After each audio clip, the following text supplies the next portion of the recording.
Was gilt es als Führungskraft in Krisenzeiten zu beachten?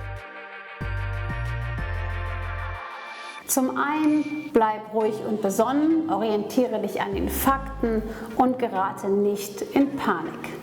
Überlege die nächsten Schritte. In Krisenzeiten fährt man meistens erstmal nur auf Sicht. Es kann dir helfen, ein Worst-Case-Szenario zu entwickeln und daraus Schritt für Schritt deinen Plan zu entwickeln. Bleib dabei agil und überprüfe mit deinem Team immer wieder in Schleifen, ob ihr noch auf dem richtigen Weg seid. Und wenn nicht, dann justiert die Schrauben und geht weiter.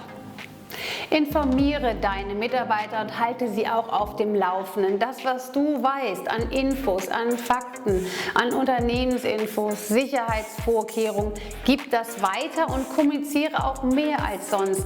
Eigentlich musst du sogar ein bisschen überkommunizieren. Eine Krise bringt oft Kreativität und neue Ideen hervor.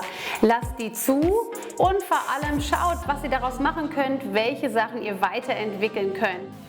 Wir lesen oft, in der Krise liegt eine Chance. Sucht diese Chance, nehmt sie und schaut auf das Positive, was ihr als Team, als Führungskraft, als Unternehmen gerade alles leistet und daraus mitnehmen könnt. Denn nur so entsteht persönliches und unternehmerisches Wachstum und genau das ist, was das Positive daran ist.